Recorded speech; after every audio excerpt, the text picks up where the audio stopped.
دلته به په سورس کې فولډران انتخابوي. د اکثریت وخت فولډر نه وي انتخاب، فولډر به انتخابوي. اولین فولډر انتخاب دی، په دې کې به دوم فولډر انتخابوي، فقط اوکې کړئ. هغه د اولین صندوق فولډر کولای شي دلته نور تغییر هم په دې وټ فریم کې راوړي، یو داسې تغییر راوستلی شي خپل د خوښې مطابق.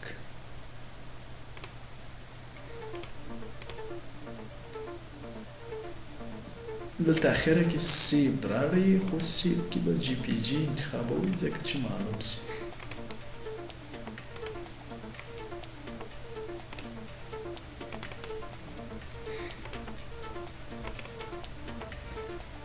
یو فریم تصویر ته ورکړئ. اولین تصویر یې همدا دی.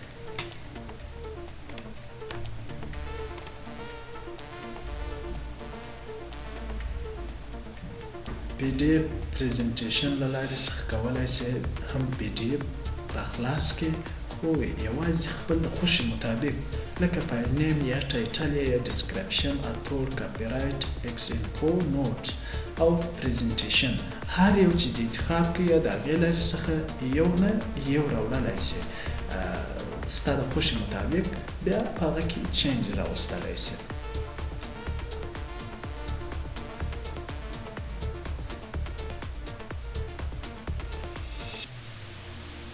کریټ ډرافلیټ یو سیستم ایجادوو چې هغه سیستم موږ ته تصویر په اتوماتیک شکل سره راخلاص کړي.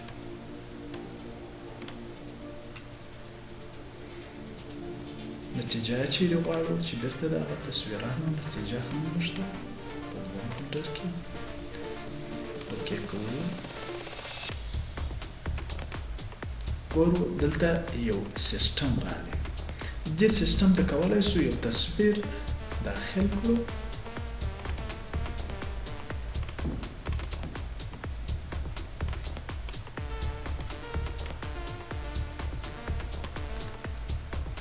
اتوماتیک شکل راځي. فوټوشاپ ته هغه فریم چې تا مخکې جوړ کړی دی، هر فریم چې جوړ کړي په هر سیټینګ کې، په هغه سیټینګ کې کولی شي هغه ته اتوماتیک شکل فریم ورکړي. کولی شي څو رقمه سیسټمان په دې کې جوړ کړي او هلته یې ثبت کړي، اتومات هغه تصویرانو ته خپل فریمونه ورکړي.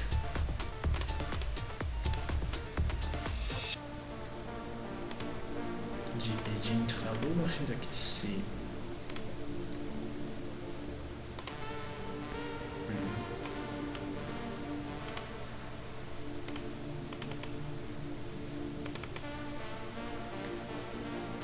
ګورو دا هم هغه فولډر ته راغلی.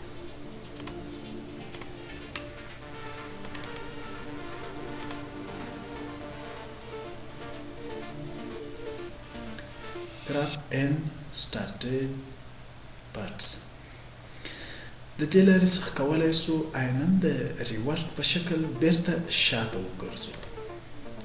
څه تغییر چې کوم راوستلی هغه تغییر بیرته له منځه ځي. کنکټ شیټ آل د دې لارې څخه کولی شو یو فولډر انتخاب کو چې هغه فولډر داسې تصویران پکښې کې زیات تصویران وي، خو زما داسې تصویران پکار دي چې د هغو پراخوالی دا قدر کې وي او اوږدوالی یا جګوالی هم دا قدر کې وي، خو ستا د خوښې مطابق په سانتي متر هر رقم په انچ او پکسل باندې هم ورته انتخابولی شي. نو په فولډر کې چې هر څومره تصویران هغه درته راخلاصي یوازې د دغه سایز.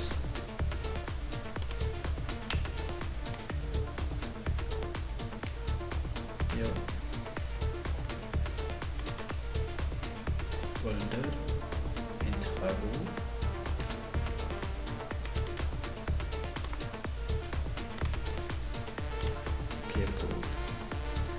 څونه چې په یو سایز هغه تصویران ټول همدلته په دې یوه صفحه کې درته ځای پر ځای کوي.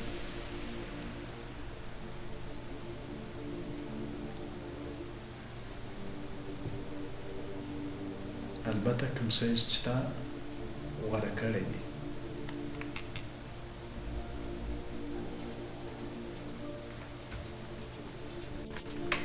ګوره هغه تصویران دغه دي، دغه ټول په یوه سایز او په هغه کوم سایز چې موږ انتخاب کړو په هغه سایز کې جوړ دي. یعنې تصویران ډېر دي خو یوازې دغه یو څو تصویران د هغه لارې اراده کوم چې موږ انتخاب کړو.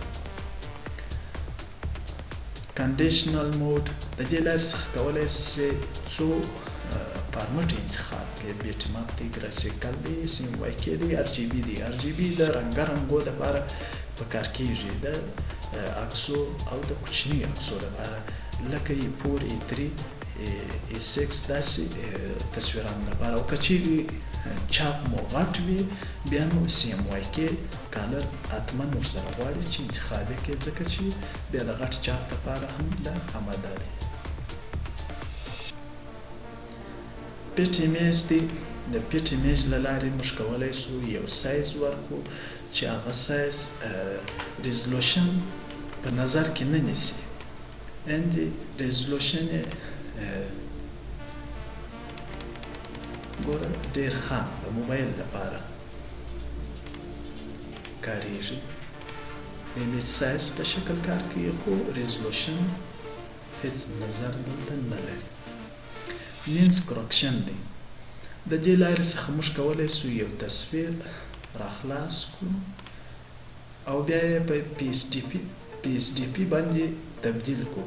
یعنې GPG په PSDP یا PSDP په GPG باندې تبدیل کړو، فقط فارمټ یې ورته تبدیل کړو. تصویر راځي فوټوشاپ ته، بیرته له فوټوشاپ په اتوماتیک شکل دی بیرته بندېږي. راځو ګورو، ګوره دلته یې فارمټ راغلی، هماغه تصویر دی فقط PSDP شکل ته واوښتی.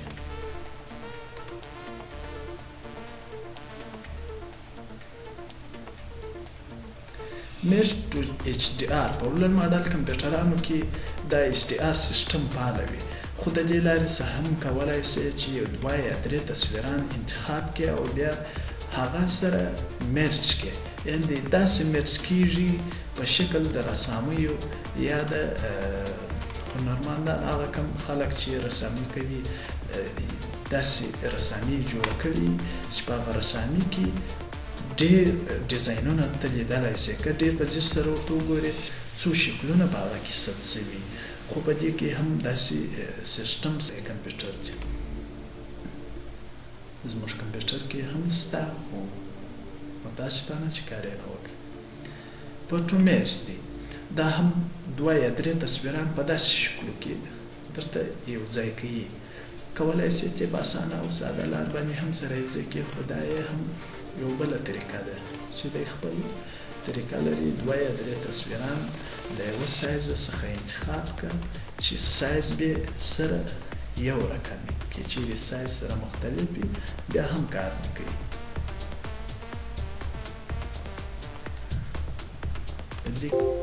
مختلف سو نو ځکه بیا کولی سو بل تصویر هم راوړو، دلته یې ورسره یو ځای کړو. هر څومره فقط دی په یوه صفحه کې څو تصویره سره درته یو ځای کوي.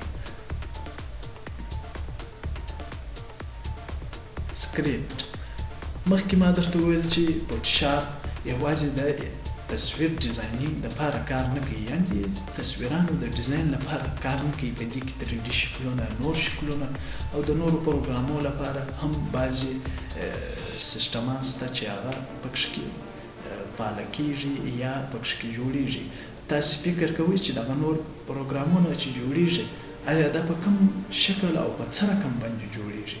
همدغه شکلونه چې دوی ورته غوره کړي دي دا یا د کورلډراو یا د فوټوشاپ یا نورو پروګرامو کې ډیزاین کېږي او بیا د هغه څخه یو پروګرام ایجادېږي، یو نوی پروګرام دوی منځته راوړي.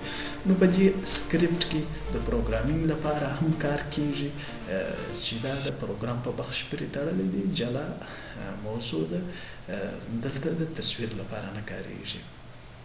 که غواړئ چې دا هم په دې هم پوه شئ نو فقط زموږ نورو ویډیوګانې در سره تعقیب کړئ.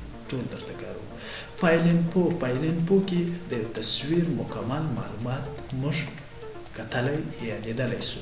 که چیرې په ټلیفون باندې یو تصویر د یو ځای څخه اخلي، خپل جی پی اس فعاله کړئ یا فقط تصویر واخلي بیرته جی پی اس بند کړئ، هغه ټلیفون کې خپل راجستر که چیرې تاسو ولرئ چې هغه ټلیفون مو راجستر وي پر خپل نامه باندې، نو دا تصویر که په هر ځای کې بل څوک وګوري ستا مکمل معلومات ورته کېږي چې دا چا اخیستی دی او په کوم ماډل ټلیفون باندې اخیستل سوی دی او په کوم ځای کې اخیستل سوی دی.